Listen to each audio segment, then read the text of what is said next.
Hello friends, I'm Pratibha, self-trained narcissistic abuse recovery life coach. Karmic relationship. அது என்னது karmic relationship அப்படின்னு கேட்டிங்கன்னா, toxic ரிலேஷன்ஷிப்பை தான் கார்மிக் ரிலேஷன்ஷிப் அப்படின்னு சொல்லுவாங்க. இதை ஏன் கார்மிக் ரிலேஷன்ஷிப் அப்படின்னு சொல்கிறாங்கன்னு பார்த்தீங்கன்னா, இது நார்மலி ரிலேஷன்ஷிப்புக்கு தேவையான அந்த பந்த பாசத்தை அடிப்படையாக வச்சு இது கட்டமைக்கப்படுறதில்ல. இது ரொம்ப டிரான்சாக்ஷனலாக இருக்கும். இந்த கார்மிக் ரிலேஷன்ஷிப்புங்கிறது ரொம்ப அன்ரியலிஸ்டிக்காக இருக்கும். திடீர்னு சொர்க்கத்தில் இருக்கிற மாதிரி பரவசமாக இருக்கும், திடீர்னு நரகத்தில் இருக்கிற மாதிரி பெயின்ஃபுல்லாக இருக்கும். இந்த ரிலேஷன்ஷிப்பில் இருக்கிறவங்க இமோஷ்னலி கனெக்டடாக இல்லாமல் எமோஷ்னலி அடிக்டடாக இருப்பாங்க. தன்னோட ஆன்மாவை சுருக்கிக்கிட்டு ஒரு ட்ராப்குள்ளே இருக்கிற மாதிரி ஃபீல் பண்ணுவாங்க. உயிரோடு இருக்கிறதையே பாரமாக நினைப்பாங்க. பித்து பிடிச்ச மனநிலையில் இருப்பாங்க. ஒரு இனம் புரியாத பயத்தோடையே இருப்பாங்க. ஒன்றும் இல்லாத விஷயத்துக்கெல்லாம் ஓவர் எக்ஸ்ப்ளனேஷன்ஸ் கொடுப்பாங்க. இந்த கார்மிக் ரிலேஷன்ஷிப்பில் இருக்கிறவங்க வாழ்ந்துட்டு இருக்கிறதா நினச்சிக்கிட்டு சர்வைவ் பண்ணிகிட்டு இருப்பாங்க. மொத்தத்தில் இந்த கார்மிக் ரிலேஷன்ஷிப்புங்கிறது லவ் அண்ட் இமோஷன்ஸை பேஸ் பண்ணி கனெக்ட் ஆகாமல் இமோஷ்னல் வூன்ஸை பேஸ் பண்ணி கனெக்ட் ஆகியிருக்கும். நச்சுகள் இந்த இமோஷ்னல் வூன்ஸை ஆழப்படுத்துறது மூலமாக இந்த கார்மிக் ரிலேஷன்ஷிப்பையும் ரொம்ப ஆழத்துக்கு கொண்டு போவாங்க.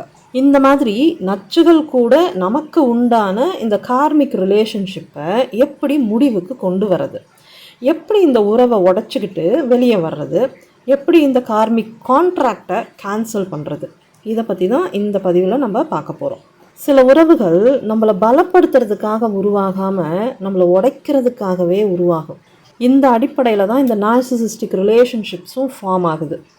ஆனால் இந்த நச்சுகள் நம்மளோட வாழ்க்கைக்குள்ளே வரும்போது இவங்க நம்மளை சுக்குநூறாக உடைக்கிறதுக்கு தான் வர்றாங்க அப்படிங்கிற உண்மை நமக்கு தெரியறதில்ல. இவங்க தான் நம்மளோட சோல்மேட் அப்படின்னு நம்ம நினச்சிக்கிறோம். பல எதிர்பார்ப்புகளோடையும் கனவுகளோடையும் இந்த வாழ்க்கையை வாழ ஆரம்பிக்கிறோம். ஆரம்ப கட்டத்தில் இவங்க பேசுகிற அந்த ஆசை வார்த்தைகள் எல்லாம் உண்மைன்னு நம்புகிறோம். சொர்க்கமாக இருக்கும்னு நினச்ச வாழ்க்கை போக போக நரகமாக மாறுது. ஏன் இப்படி மாறுது? ஏன்னா இந்த நச்சுகள் நம்மளோட வாழ்க்கையில் நிம்மதியை கொடுக்கறதுக்காக வரலை. நம்மளை நமக்கே அடையாளம் காட்டக்கூடிய அந்த கண்ணாடியை நம்மக்கிட்ட கொடுக்கறதுக்காக தான் இவங்க நம்மளோட வாழ்க்கைக்குள்ளே வர்றாங்க. அந்த கண்ணாடி மூலமாக நம்மளோட ஆழமான காயங்களை நமக்கு காட்டுறதுக்காகவும் நம்மளோட சுய மதிப்பை நம்ம உணர்றதுக்காகவும் நம்ம தொலைச்ச ஆன்மாவை, அதாவது நம்மளோட அந்த இன்னர் சைல்டை நம்ம கூட மறுபடியும் இணைக்கிறதுக்காகவும் வர்றாங்க. ஸோ நம்ம தெரிஞ்சுக்க வேண்டிய உண்மைகளை எல்லாம், நம்ம கற்றுக்க வேண்டிய பாடத்தை எல்லாம் காலம் இந்த நச்சுகள் மூலமாக நமக்கு வலிக்க சொல்லி கொடுக்குது. போதும், எனக்கு எல்லா உண்மையும் தெரிஞ்சிடுச்சு புரிஞ்சிடுச்சுன்னு நம்ம சொல்கிற வரைக்கும் காலம் நமக்கு அந்த வலியை கொடுத்துக்கிட்டே இருக்கும். இது என்ன நியாயம்? ஏற்கனவே காயப்பட்டு கிடக்கிற நம்மளோட ஆன்மாவை மேலும் எதுக்காக இந்த காலம் இப்படி காயப்படுத்தணும்? இதையெல்லாம் அன்பால் நமக்கு புரிய வைக்கலாம்ல. எதுக்கு இந்த கொலவெறி தாக்குதல் அப்படின்னு நம்ம யோசிக்கலாம். நீங்களே இதை கொஞ்சம் லாஜிக்கலாக அனலைஸ் பண்ணி பாருங்கள். ஆக்சுவலி நம்ம ஒரு டிஸ்ரெகுலேட்டட் ஃபேமிலி சிஸ்டமில் பிறந்து வளர்ந்ததால் நமக்கே தெரியாமல் நம்ம ஒரு அன்ஹெல்தி பர்சனாலிட்டியை டெவலப் பண்ணி வச்சுருக்கோம். நம்மளோட அந்த உண்மையான இயல்பை அதாவது நம்மளோட அந்த ஆன்மாவை நமக்குள்ளே புதைச்சிட்டு அதுக்கு மேலே ஒரு பொய்யான அன்ஹெல்தி பர்சனாலிட்டியை கட்டமைச்சு வச்சுருக்கோம். நமக்கு விவரம் தெரியறதுக்கு முன்னாடியே, நம்ம மழலை மாறி பேச ஆரம்பிக்கிறதுக்கு முன்னாடியே நம்மளோட அந்த என்விரான்மெண்ட்டுக்கு ஏற்ற மாதிரி நம்ம ஒரு ஃபால்ஸ் அன்ஹெல்தி பர்சனாலிட்டியை டெவலப் பண்ணிட்டோம். ஸோ நம்மளோட உண்மையான பர்சனாலிட்டியை நமக்குள்ளே புதைச்ச விஷயமே நமக்கு ஞாபகம் இருக்காது. இதுதான் நம்மளோட இயல்பு அப்படின்னு நம்பி அந்த இயல்போடு நம்ம வாழ்ந்துக்கிட்டு இருக்கும்போது திடீர்னு ஒருத்தர் இது நீ கிடையாது அப்படின்னு சொன்னால் நமக்கு எப்படி புரியும்? ஒருவேளை அது நமக்கு புரியுதுன்னே வச்சுக்கிட்டாலும் நமக்குள்ளே புதைஞ்சு போன நம்மளோட அந்த உண்மையான ஆன்மாவை, அந்த ரியல் பர்சனாலிட்டியை வெளியே கொண்டு வரணும்னா என்ன பண்ணணும்? நம்மளை உடைக்கணும். நம்மளோட ரியல் பர்சனாலிட்டியை சப்ரெஸ் பண்ணிவிட்டு அது மேலே உருவாகி இருக்கிற இந்த ஃபேக் பர்சனாலிட்டியை உடைக்கணும். ஸோ நம்மளோட அந்த ஃபேக் பர்சனாலிட்டியை உடைக்கும் போது தான் நமக்குள்ளே புதைஞ்சு போன நம்மளோட ஆன்மா விடுதலை பெற்ற ஆன்மாவாக வெளியே வரும். அதே மாதிரி தான் நம்மளோட வேர்த் என்னங்கிறது நமக்கே தெரியாத போது மற்றவங்க கொடுக்குற மரியாதையை ரிசீவ் பண்ணுற அந்த கெப்பாசிட்டியும் நமக்கு இருக்காது. இப்படி ஒரு கண்டிஷனில் இந்த நச்சுகள் நமக்கு மரியாதை கொடுக்காம வயலேட் பண்ணும்போது தான் நம்ம அதை ரியலைஸ் பண்ண ஆரம்பிப்போம். நம்மளோட செல்ஃப் வேர்த்தை டெவலப் பண்ணுறதுக்கு ஸ்டார்ட் பண்ணுவோம். அதே மாதிரி பவுண்ட்ரிஸ் இல்லாமல் நம்மளை இவங்க எக்ஸ்ப்ளாய்ட் பண்ணும்போது தான் நம்மளோட அந்த பிளைண்ட் ஸ்பாட்டும் நம்ம கண்ணுக்கு தெரியும். இவங்க லிமிட்டை க்ராஸ் பண்ணும்போது என்எஃப் அப்படின்னு சொல்லி நம்மளும் பவுண்ட்ரிஸை டெவலப் பண்ணுவோம். நம்ம மேலே கொஞ்சம் கூட அக்கறை இல்லாமல் இவங்க நம்மளை மொத்தமாக சிதைக்கும் போது நமக்கு செல்ஃப் கேரே இல்லை அப்படிங்கிற அந்த உணர்வும் ஏற்படும். ஸோ அங்கேருந்து நம்ம செல்ஃப் கேரை டெவலப் பண்ண ஆரம்பிப்போம். இவங்க நம்மளோட மன நிம்மதியை தரமட்டமாக ஆக்கும்போது தான் நம்மளும் அந்த நிம்மதியை தேட ஆரம்பிப்போம். இந்த மாதிரி ஒவ்வொரு பிளைண்ட் ஸ்பாட்டாக கிளியர் ஆகிக்கிட்டே வரும். அது கிளியர் ஆகிற வரைக்கும் இந்த பெயின்ஃபுல் ப்ராசஸ் கண்டினியூ ஆகிட்டே இருக்கும். இதுக்கு பதிலாக நல்லவங்களை நம்மளோட வாழ்க்கைக்குள்ளே அனுப்பி நமக்கு அன்பு, மரியாதை, அக்கறை இதெல்லாமே கிடைக்கிற மாதிரி பண்ணாலே போதுமே, நம்ம நிம்மதியாக இருப்போம் இல்லையா? எதுக்காக இந்த மாதிரி ஒரு நார்சிசிஸ்ட்டை நம்மளோட லைஃப்குள்ளே அனுப்பி நமக்கு இந்த அன்பு, மரியாதை, அக்கறை, பாசம் இது எதுவுமே கிடைக்காம பண்ணுறது எதுக்காக அப்படிங்கிற டவுட் உங்களுக்கு வரலாம். நம்ம வளர்ந்த என்விரான்மெண்ட்டில் இதெல்லாம் நமக்கு துளி அளவு கூட கிடைக்கலங்கும்போது திடீர்னு யாரோ ஒருத்தர் இதையெல்லாம் நமக்கு கொடுக்கும்போது அதை ரிசீவ் பண்ணிக்கிற கெப்பாசிட்டி அகெயின் நமக்கு இருக்காது. உண்மையை சொல்லணும்னா இப்படி ஒரு ஹெல்த்தி ரிலேஷன்ஷிப்பை எப்படி ஹேண்டில் பண்ணுறது அப்படிங்கிற பக்குவம் நமக்கு இருக்கிறதில்ல. நம்ம டாக்ஸிக் என்விரான்மெண்ட்டில் பிறந்து வளர்ந்ததுனால டாக்ஸிக் ரிலேஷன்ஷிப்பை எப்படி ஹேண்டில் பண்ணுறதுங்கிறதுல நம்ம மாஸ்டர்ஸாக இருப்போமே தவிர ஹெல்த்தி ரிலேஷன்ஷிப்பை எப்படி ஹேண்டில் பண்ணுறது அப்படிங்கிற ஐடியாவே நமக்கு இருக்காது. அதனால தான் நமக்கே தெரியாமல் இப்படி ஒரு நார்சிசிஸ்டிக் ரிலேஷன்ஷிப்க்கு அட்ராக்டும் ஆகிறோம் இல்லையா? ஏன்னா இதுதான் நமக்கு பழக்கப்பட்ட ஒரு பேட்டர்னாக இருக்குது. இந்த ரிலேஷன்ஷிப்பில் தான் நம்ம கம்ஃபர்டபுளாகவும் ஃபீல் பண்ணுறோம். ஆனால் இதெல்லாம் ஏன் நடக்குது, எதுக்கு நடக்குதுங்கிற அந்த உண்மையெல்லாம் நமக்கு புரியாததால் நம்ம இந்த ரிலேஷன்ஷிப்பை சரி பண்ணுறதுக்கு ட்ரை பண்ணிக்கிட்டே இருப்போம். அதுலேயும் ஒரு சிக்கல் என்னென்னா, இது ரிலேஷன்ஷிப் கிடையாது, ஜஸ்ட் சிச்சுவேஷன்ஷிப், இது லவ் கிடையாது, ஜஸ்ட் அடிக்ஷன் அப்படிங்கிற எந்த ரியாலிட்டியும் நமக்கு புரியறதில்ல. இதெல்லாம் புரியாமல் எல்லாம் மாறிடும், எல்லாம் சரியாயிடும் அப்படிங்கிற அந்த நம்பிக்கையோடு நம்ம முயற்சி பண்ணிக்கிட்டே இருப்போம். இப்போ சரியாயிடும், இந்த முறை கண்டிப்பாக இவங்க திருந்திடுவாங்க, மாறிடுவாங்க, அன்பாக இருப்பாங்கன்னு சொல்லி நம்பி நம்பி நம்ம ஏமாந்துக்கிட்டே இருப்போம். ஆனால் ஒரு கசப்பான உண்மை என்ன தெரியுமா? நம்மளோட சேர்ந்து காலத்துக்கும் வாழணுங்கிறதுக்காக இவங்க நம்மளோட லைஃப்குள்ளே வரலை. புதஞ்சு கிடக்கிற நம்மளோட ஆன்மாவுக்கு சுதந்திரத்தை கொடுக்கறதுக்காக மட்டும்தான் இவங்க நம்ம லைஃப்குள்ளே வந்திருக்காங்க. இந்த நச்சுகள் நம்மளை லவ் பண்ணுறதுக்காக நம்மளோட லைஃப்பில் வரலை. நமக்கு செல்ஃப் லவ்னா என்ன அப்படிங்கிறத சொல்லி கொடுக்கறதுக்காக தான் நம்மளோட லைஃப்குள்ளே வந்திருக்காங்க. ஸோ உங்களை நேசிக்காத இவங்கக்கிட்டேருந்து விலகி போகிற அளவுக்கு உங்களை நீங்களே ஆழமாக நேசிக்கணும். இவங்க உங்ககிட்ட நெருங்க முடியாத அளவுக்கு உங்களோட செல்ஃப் ஒர்த் டெவலப் ஆகணும்.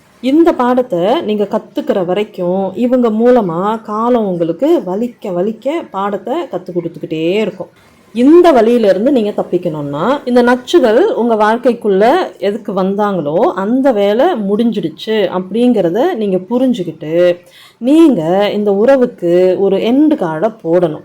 காலம் போட்ட இந்த கார்மிக் கான்ட்ராக்டை நீங்கள் கேன்சல் பண்ணணும். அதுக்கு நீங்கள் ஸ்டெப் பை ஸ்டெப்பாக என்னெல்லாம் பண்ணணுங்கிறத நம்ம இப்போ பார்க்கலாம். First step, break the delusion. உங்களோட அந்த ஃபேண்டசியை விட்டு நீங்கள் வெளியே வரணும், ரியாலிட்டியை பார்க்கணும். இந்த உறவில் அன்பு இல்லை, காதல் இல்லை, சோல் கனெக்ஷன் இல்லை, இமோஷ்னல் கனெக்ஷன் இல்லை அப்படிங்கிறத நீங்கள் புரிஞ்சுக்கணும். இந்த ரியாலிட்டியை நீங்கள் அக்செப்ட் பண்ணிக்கணும். அந்த அக்செப்டன்ஸ் தான் நீங்கள் இந்த கார்மிக் கான்ட்ராக்டை உடைக்கிறதுக்கான முதல் படி. ஸோ இந்த ரிலேஷன்ஷிப்பை ரொமான்டிசைஸ் பண்ணுறத நீங்கள் நிறுத்துகிற வரைக்கும் மறுபடியும் நீங்கள் காயப்பட்டுக்கிட்டே இருப்பீங்க.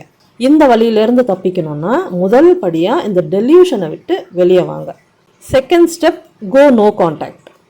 நோ கான்டாக்ட் எப்படி போகிறதுன்னு ஆல்ரெடி நம்ம சேனலில் வீடியோஸ் இருக்குது. அந்த வீடியோஸை பார்த்து அந்த இன்ஸ்ட்ரக்ஷன்ஸை ஃபாலோ பண்ணுங்கள். நோ காண்டாக்ட் போன பிறகு இவங்க என்ன பண்ணுறாங்க, எப்படி இருக்காங்க, மாறிட்டாங்களா மாறலையா அப்படிங்கிறத பற்றியெல்லாம் நீங்கள் யோசிக்கவும் கூடாது, அதையெல்லாம் நீங்கள் கவனிக்கவும் கூடாது. Because that's none of your business. Of course no contact போகிறதுங்கிறது ப்ராக்டிக்கலி எல்லாருக்கும் சாத்தியப்படாது. அப்படி ஒரு சுச்சுவேஷனில் நோ காண்டாக்ட் போக முடியாத அந்த அந்த அந்த கட்டத்தில் நார்சிசிஸ்டோட எப்படி வாழறது அப்படிங்கிற வீடியோவும் நம்ம சேனலில் இருக்குது. அந்த வீடியோவை பார்த்துட்டு அதில் சொல்லியிருக்கிற இன்ஸ்ட்ரக்ஷன்ஸை ஃபாலோ பண்ணுங்கள். Step 3, cleanse your nervous system. இந்த நார்சிசிஸ்டிக் ரிலேஷன்ஷிப்பை விட்டு வெளியே வந்தாலும் இவங்க கூட வாழ்ந்த அந்த டாக்ஸிக் என்விரான்மெண்ட்டோட தாக்கம் உங்களோட நர்வஸ் சிஸ்டமில் ஸ்டோர் ஆகி இருக்கும். அதையெல்லாம் டீடாக்ஸ் பண்ணணும், ரீபேரண்ட் பண்ணணும். அதுக்கும் வீடியோ இருக்குது, அதை பார்த்து ஃபாலோ பண்ணுங்கள்.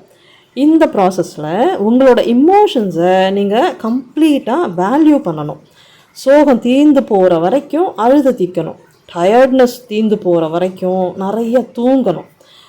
ஹீல் ஆகிறதுக்கு தேவையான டைமை நீங்கள் எந்த அளவுக்கு தேவையோ அந்த அளவுக்கு தாராளமாக எடுத்துக்கணும். இதையெல்லாம் செய்யும்போது நீங்கள் உங்களையே கம்பேஷனோட ட்ரீட் பண்ணணும், ரொம்ப பொறுமையாக இருக்கணும். Step number 4, card cutting ritual.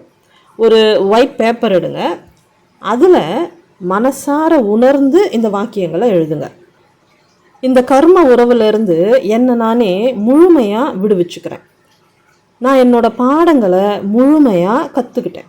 என்னோடய வாழ்க்கையில் எனக்கு பாடத்தை கற்றுக் கொடுக்கறதுக்காக வந்த இவங்களோட எனர்ஜியை நான் இவங்கக்கிட்டேயே திரும்ப கொடுக்குறேன்.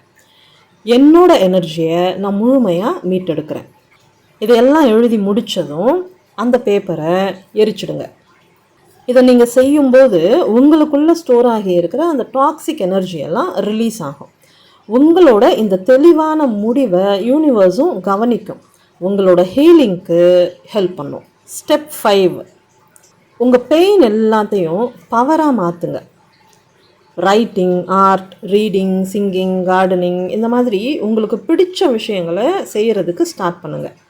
யோகா பண்ணுங்கள், மெடிடேஷன் பண்ணுங்கள், யூடியூப் சேனல் கூட ஸ்டார்ட் பண்ணுங்கள். அதில் உங்கள் திறமையை வெளிப்படுத்துங்க.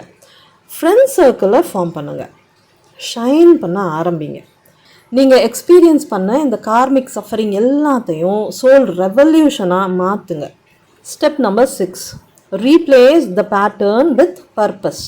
அதாவது உண்மையிலேயே உங்களோட அந்த அன்ஹெல்தி பேட்டர்னை நீங்கள் மாற்றிக்கிட்டீங்களா, உங்களை நீங்கள் முழுசாக உணர்ந்துட்டீங்களா இல்லையா அப்படிங்கிறதையெல்லாம் இந்த யூனிவர்ஸ் டெஸ்ட் பண்ணும். மறுபடியும் உங்கள் லைஃப்பில் அதே மாதிரி ஒரு நார்சிசிஸ்ட்டை கொண்டு வரும். Same narcissist but with new face, new outfit and new script. But இந்த முறை நீங்கள் ரொம்ப ஸ்மார்ட்டாக இருக்கணும். Confusion, guilty, self doubt, tiredness, இந்த மாதிரி நெகட்டிவ் வைப்ஸையும் ஃபீலையும் கொடுக்குறவங்கள வித்தவுட் எனி செகண்ட் தாட்ஸ் இம்மீடியட்டாக உங்கள் லைஃப்லேருந்து தூக்கி எறிங்க. இன்னொரு கார்மிக் ரிலேஷன்ஷிப்பை எக்ஸ்பெரிமெண்ட் பண்ணுற அளவுக்கு டைம் எடுத்துக்கவே கூடாது. பேய் படத்துக்கு சீக்குவல் இருந்தால் நல்லா தான் இருக்கும். கார்மிக் ரிலேஷன்ஷிப்புக்கு சீக்குவல் தேவையா? நோ. ஸோ அவங்க வந்த இடத்துக்கே அவங்கள திரும்ப அனுப்பிட்டு யூனிவர்ஸை பார்த்து ஸ்மைல் பண்ணுங்கள். மறுபடியும் விபூதி அடிக்க பார்க்குற இல்லை நீ, இனிமேல் நான் ஏமாறுறதா இல்லை அப்படின்னு சொல்லி பெருசாக ஒரு கும்பிடு போட்டுட்டு உங்களோட ஜேர்னியை நீங்கள் கண்டினியூ பண்ணுங்கள்.